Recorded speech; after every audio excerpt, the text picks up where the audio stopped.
जिसु मसीह nyutum sanam ko johar joy mesi teheng ar miteng video rape sanam ko sagun atam daram teheng video thoda alag kana ar aso in noa video muchet dhabit ko nyela aima somore abo noa bo notice ka je tire meeting ko revival meeting ko huyu'a ar un somore jaha do pracharok ko adigan somore ar jaha do bisesi ko molong re ti ko jepuya ar unku pechles ko nyuru'a ar nyur porete unku aima somore bo nyel ko je jaha do ko choto poto'a otre আর নোয়া ko dabaya je nuku do sonot atma te ko perej kate nuku do ko nuka kana ako chin do noa kana je nuku do sonot atma te ko perej kana menkan inya kukli kana je noa chet biblical kana noa chet bible adharit kana bible noa babot te chet bible समर्थनय आ तो नोकना activity जेते बेड़ा अब meeting करे revival meeting करे अब बो नेलेआ चेत तीसो अब को बो कुकली बो जनाम का जे नोआ सरीगे बाइबल सलाते कोनो मैच जम आ से बांगा तो तेहिंगा वीडियो तो नोआ टॉपिक चेतारे जहां दो सेलेन इन द होली स्पिरिट और जहां दो मिटंग और नोआ को दबाया जे नो दो जहां दो सुनत जीवते पेरे सुनत जीवते पेरे अकान और नोआ रे जहां दो साइन कना जे नुई दो नोकाय छोटो फोटो कना तो नोआ तिने बाइबल आधारित कना तेहिंगा वीडियो रे नोआ गे अब बो चिन्हो लगी तबो कुरुमुटिया तीन रे अब बाइबल बो पढ़ाया तो ओंडे अब बो ᱧᱟᱢᱮᱜᱼᱟ चे सुनत जीवते पेरे रे बर्णना अब बाइबल रे बो ᱧᱟᱢᱮᱜᱼᱟ मेनखान सुनत जीव पेरेज होतेते पछले से ᱧᱩᱨᱩᱜ ᱨᱮᱭᱟᱜ नोकर घटना और बाइबल रे अब और ᱧᱩᱨ कते छोटो पोटो रे घटना अब बाइबल तीस रहो बाबो ᱧᱟᱢᱮᱜᱼᱟ तिने गन घटना बाइबल खोदा बो नेला और ओना घटना खोदा अब कंपेयर करते बो बड़ाय दाड़ी जे सेरी दो चेत कना जेते बेड़े अपोस्तल पुथी रिया पही दोसर अध्याय बो नेलया तो ओंडे जेते बेड़े पहल जखा चला को चेतान रे जेते बेड़े सनत जी और अवतरण कना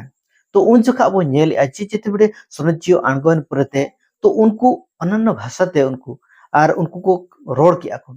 और ओना रोड सलाते बो नेलया जे और जहाना एक्टिविटी ओंडे बांग हुई कना जे जहां लेका तेहे सनत जीव पेरेजन परते जहां लेका को दबाई जे पेचलेसन को ची चपुगाते को न्यूर के को और को छोटो पोटोयना तो उनकान एक्टिविटी ओंडे बाबो नेल केवल ओंडे बन जेल जे और अलग अलग भाषा ते उनको ईश्वर महिमा लगिते और आको अलंग ते महिमा के आको ओना बो नेल उनकान घटना तो ओंडे हो नोकान घटना बाबो नाम का जहां लेका तेहेंगा समय रे जहां दो निजुको को दबी जे सनत जीव ते नुको को पेरेज एनते को नुका कना जहां लेका तेहेंगा प्रचार को और एक्टिविटी बो नेले आर जेते बेड़े अपोस्तल जेते बेड़े 10 अध्याय रे बो नेले आंडे जहां दो कुनली से परिवार सलाते जहां तिना आत्मीय सज्जन को ताहेन जेते बेड़े पात्र से प्रचार ताहेन तो उन जुखा उनको और उनको चितारे सुनत जी अणगोयन परते उनको को सुनत जी को पेरे जनते उनको दो अलग अलग भाषा ते को रोड किया और ईश्वर महिमा और रे को रोड किया तो ओंडे हो बो नेल अच्छे उनको दो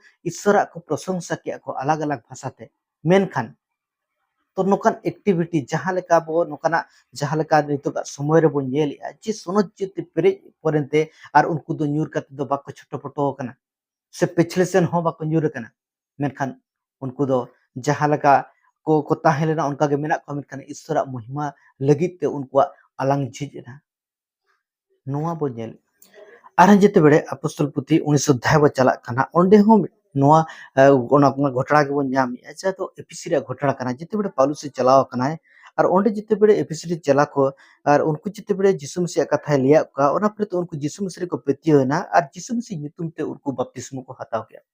तो बपतिस्मो हतार के प्रते जेते बेड़े पाउलुस अको चितारे जेते बेड़े तिए चेपु किया हस्तार के परते उनका सुनत जी अणगोनते उनको चितारे अणगोयना ओना परते उनको नाना भाषा ते को रोड का नाना भाषा ते रोड साथ नेबी को नेबी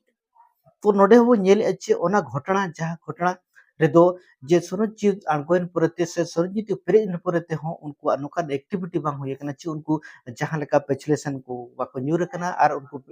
लातार हो न्यूर कते छोटो फोटो बाको छोटो फोटो तो नोकान एक्टिविटी नोकान घटना के बाइबल रे बाबू नाम जहां लेका तेहेंगा समय रे आयमा मीटिंग को जहां दो रिवाइवल मीटिंग करे और प्रचारक को जहां लेका मिटें नोकान प्रैक्टिस बो नेलेआ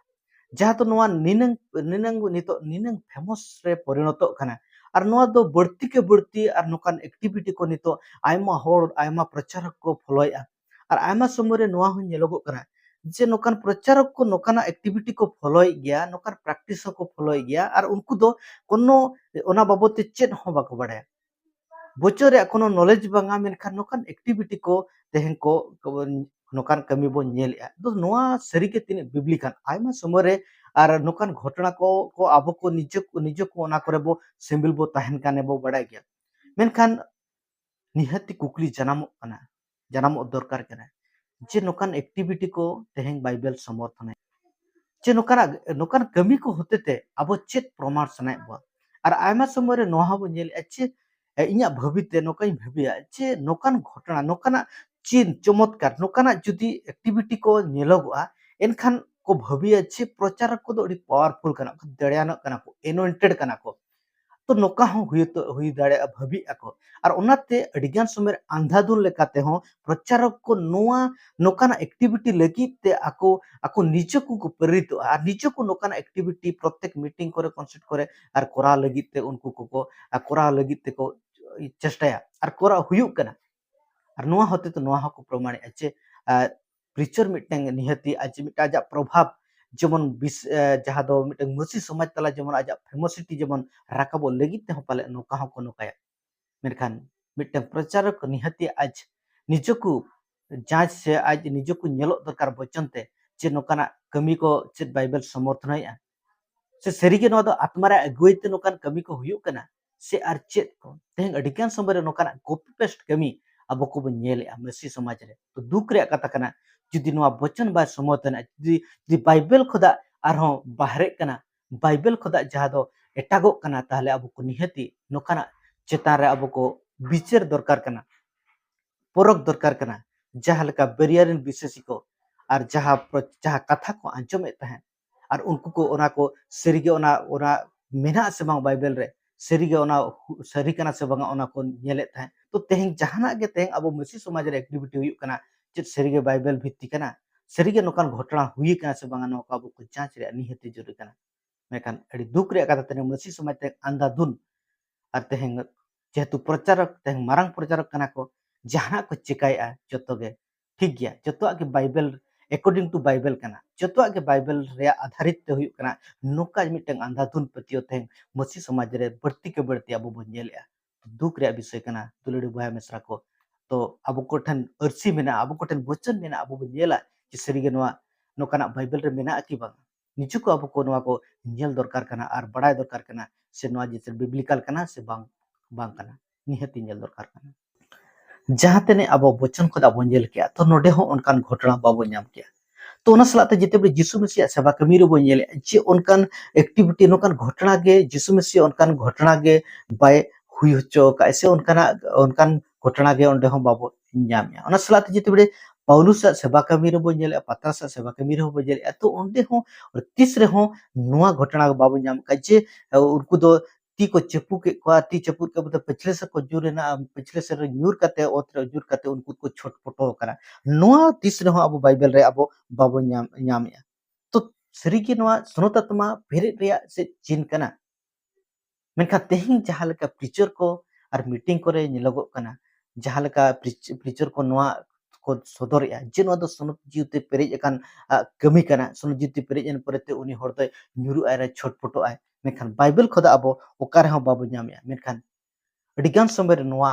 घटना होते आयमा विशेषी को जीवन रे जहां दो मिटे कन्फ्यूजन सदर कन्फ्यूजन कना को अडिगान सब दिगधर को ताहेन कना अडिगान समय रे इनठे नोआ कुकुली को दोहो का जे नोआ जहां हुयुक कना नोआ सरी के बाइबल भित्ति कना अडिगान समय रे नोआ आयमा विशेषी जहां विशेषी को हरा कान को आयमा विशेष जहां को परिपक्व बनु को आर नुकान कुकुलिन को जानमो कना आर आयमा समय रे नोआ बनेल जे नोआ दो मिटे जहां दो चर्च रे मिटे डिसऑर्डर हुयुक कना ऑर्डर रे खिलाफ हुयुक कना बाइबल खोदा जहां दो मिटे बाइबल रे जा ऑर्डर मेना ओना खोदा बाहिर सेन चला कना नुकान एक्टिविटी माध्यम ते मेनखान नोआ तेहंग अडिगान समय प्रचार कोना बुझो के बाको बुझो दड़या कना से चेत बोले या जे जहां आयमा समय रे नोआ से बड़ाई काते हो नोकाना एक्टिविटी समर्थन रे मेना को नोआ नाते अडिगान समय रे नोआ को अब को बुझ रे बड़ाई जम रे विषय कान गया जे नोकाना विषय को तिने अब को कलसिया लगिते अब को लगिते तिने जरूरी कना नोका अब को बुझो दरकार मलंग रे जटे होते चे मलंग रे जटे होते ते पिछले से जुरु नोआ दो ब्लेसिंग हो बांग कना से सोनो चिउते पेरेजा एक्टिविटी हो बांग कना बाइबल लेकाते मेनखान नोआ दो मिटन ईश्वर सेन खोदा मिटन दंड सजे करा साइन ऑफ जजमेंट पहिल सामुएल 4:18 जिते पढ़ाया उनडे एलिया गुजु हो उनका बन्याम जे उनी दो पिछले से न्यूरेना और हटो ए रपुद ने तेउरी गयना तो उनडे हो ना बो न्याम जिते बेड़े जोहन 18 अध्याय 6 पद रे बो नेलिया जिते बेड़े जीसु से साबे लगी ते सैन्य सामंत को चलाव कना तो उनडे हो जिते बेड़े को साबे लगी को चला कना उन जोखा और उनको दो पिछले सेन और उनको को न्यूरेना को जहाँ तो जीसु मसीहा जहाँ सामना रे जिते बेड़े ako साबे लगी को चला कना उन जोखा और उनको दो पिछले से को न्यूरेना तो नो सनामा नो घटना ते बाइबल आर आयमा घटना मेना जहाँ रे दो बन्यला चे अड़िगन समय रे पिछले सेन रे को न्यूर कना और जहाँ दो सदरा जे ईश्वर बिचार जहाँ दो साइन ऑफ जजमेंट और ओना सजे दंड और ओना सला बाइबल कंपेयर बाइबल साफा साफा रोड़ा जे पिछले से न्यूर दो मिटन बिचार बिचार रे चीन कना मेनते जहाँ तो ईश्वर दंड रे चीन कना मेनते मेनका तेहिं जहाँ लेका आयमा पेंटिकोस्टल प्रीचर को कैरिस्मेटिक प्रीचर को उनको जहाँ लेका आज मोलंग रे चिपुआते पिछले सन को न्यूर को जहाँ तो आर को मेना जिनवा तो सुनो जीते को पेरे कना और न्यूर काते को छोटो पोटो तो नुआ तीने बिब्लिकल कना तीसरे होना द बाइबल बार समर्थन है मतलब बाइबल तीसरे हो और अकॉर्डिंग टू बाइबल तो बांग कना चेदा से अब वचन खुदा बो नेल अच्छे नोकाना एक्टिविटी तीसरे हो बाइबल रे बांग हुई कना नोकान घटना के बनु उनी जहाँ घटना ते अब को बो नेल मीटिंग और नोआ कॉन्सेप्ट से रिवाइवल मीटिंग करे तो दुलड़ी बहा मिश्रा को तेहिं जहाँ तिने और जहाँ प्रचारक और नोआ को आंचम करते हो तो दुख पे बुझवा और आयमा विशेषी को हो तो दुख पे बुझवा मेनखान जे नुकान घटना सेलिंग द स्पिरिट हो फेक कना मेते बेरोड जे नुकाना घटना तो आज फेक कना मेते हो बेंग लई मेनखान आयमा समय नो नेल कना जे जिते बेड़े प्रचार को जे ती को चपू को तो ओंडे खुदा मिटन जहाँ दो ako फोर्स मिटन एनर्जी को न्यामा जहाँ पर उनको पिछले सन को न्यूरुआ नोआ दो रियल कना नोआ पूरा पूरी फेक कना मते में लई मेनखान आयमा समय जहाँ दो मिटन नोकान दाड़े उनको टन को दा उडुक जहाँ रोड रे उनको पिछले सन को न्यूरुआ अदो कुकली रे विषय नोआ कना चेत ओना दो बाइबल बिब्लिकल कना चेत सेरी के ओना बिब्लिकल कना और अडिगन समय रे नोहा नेल कना जे जिते बेड़े उनको ती को देखावा और बाको न्यूरुआ उन जुका आयमा समय रे उनको दो मोलंग रे चिपु काते को ठेला भिंदेड़ को नोआ बो नेलिया और आयमा समय रे नोकाना विषय को नेल काते तो नोआ बुझोआ जे नोआ दो तिने रियल कना अडिगन समय रे और नोआ बिब्लिकल एक्टिविटी कना तो चेत बाइबल नोआ अनुमोदित कना तो ओनाते अब को बुझो दरकार कना बाइबल खुदा नोआ को अब को नेल दरकार कना सरी के नोआ दो तिने और वचन सलाह ते मैच जम दोसर थेसलोनिक 2 रे 9 सदरा शैतान शक्ति अनुसार समस्त प्रकार मिथ्या शक्ति चिन्ह और अद्भुत कर्म पुणी विनाश पात्र मान निकट समस्त प्रकार अधर्मर छलना सहकारे सी अधर्म पुरुषर आगमन होब तो नोडे या शैतान दाड़े लेकाते सानाम लेकान एड़े दाड़े एड़े शक्ति मिथ्या शक्ति और चिन्ह और हाहाड़ा केमी हुई तो शैतान हो नोकाय हाहाड़ा केमी दाड़े और नोआ अब ए टाइम रे बो नेलिया तो तेहें ओनाते जहाना के बो नेलिया सरिगे नोआ ओका सेना कना सरिगे ईश्वर सेदा कना सरिगे वचन आधारित कना से आर चेत कना नोआ को प्रत्येक विशेषी प्रत्येक प्रचारक प्रत्येक सेवक को सेविकाई को जहाँ तिने प्रभु अब सेवा प्रत्येक विषय अब को वचन खुदा तैली दरकार वचन खुदा अब को नेल दरकार ये सरिगे जहाना हुयुक कना नोआ सरिगे ईश्वर से खुदा कना से आर ओकोय सेन खुदा कना नोआ को निहती बड़ाय दरकार पहिल थेसलोनिक 5 रे 21 रे ओलाकान लेका सानामा विषय आपे परीक्षा पे जहाँ भाग्या ओना दो शब्द होय पे समस्त विषय परीक्षा करे जहाँ उत्तम तहा धरि रखो तो बाइबल नोआय में तब कना जे सानामा विषय रे वीडियो पे परीक्षा पे डिसर जहाँ तुम तक तही वीडियो अट्टा रे जहाँ आत्मा तें सनाम होड़ को नोआ अब को लेक्ति कना जे जेमन सनाम जहाँ लेका बाइबल ओलाकान जे आत्मा को वीडियो को पे परीक्षा को पे नोआ सेरिगे ओकालकान आत्मा रे केमी कना मेते बाइबल नोआ अब को परमिशन एमो कना एलाई आय जे सनाम विषय अपे वीडियो पे गातेन आयमा समय रे हुए तो नोआ video nyel kate hoito abo bo edrop bujo aima chida se activity nokana activity je nokana kemi ko समर्थनो aima bisesi mena bo aima प्रचार mena bo मेनखान बाइबल खोदा तीस रहो बाइबल आधारित खोदा जांच लगी ते अब को तेहंग आयमा समर बो पिछले चेदा से अब बो प्रचलित का लाहा खोदा नो बो आता का नोआ सनम लेकन एक्टिविटी अडिगान समय रे बो नेल जे जहां दो एटा कंट्री रे हुयु कना आर ओना तेहंग भारत दिसम रे हम बाई ते ओरा दो फॉलो कना आयमा समय रे वचन महत्व बाबो एमे तेहंग चीन चमत्कार एक्टिविटी तेहंग प्रचारक को जहां मारंग मारंग प्रचारक को फेमस प्रचारक को जहां केबी बो नेलिया और ओनागे भागे कना मेनते अब बो आंगचिया ओनागे बिब्लिकल कना ओनागे सटीक कना नोआ भबी कते और सानामा गे बो आतांगिया और तेहंग ओनाते अब डिगन समय रे अब भारतीय जहां दो भारत दिसम रे अब को जहां पर तहन गान को आयमा समन मेसी होर को नोकान बो हुई कना जे अंधभक्त बो पाल्टा चबा कना अडिगन समय वचन आधारित जहां जीवन वचन आधारित जहां एक्टिविटी जांच परक बिडो नोआ का अब ठेको सा चेदा से अब को जिते बे वचन सलाते वचन के जदि अब को सा संगिरे मेना ताले ओका आधार ते अब को बिडो अब ओनाते वचन रे ज्ञान हो अब को पड़ा तहन दरकार कना जहाना के अंधाधुन अब बाबो पितियो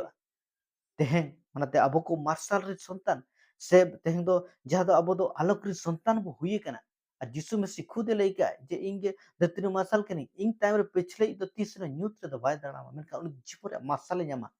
तेहें सनाम लेकाना अब ठेन ताहेन तुलुज हो आयमा समय रे तेहें नोकान विषय करे अब बो तोहदो करा आयमा आयमा कन्फ्यूजन विषय को अब करे ताहेन कना चेदा से अब को वचन को दा सहारे बो ताहेन कना वचन बो पढ़ाया वचन सही संदर्भ सलाते कॉन्टेक्स्ट सलाते सटीक लेकाते सनाम विषय जहां तो वीडियो अटकार रे जहां वचन खोदा अब को बाबो नेलिया तेहें ओना के जतो खोदा मसी समाज रे अडी दुख विडंबन रे विषय कना जे तेहें जतो ताहेन तुलु तेहें नोकान एक्टिविटी रे अब को निने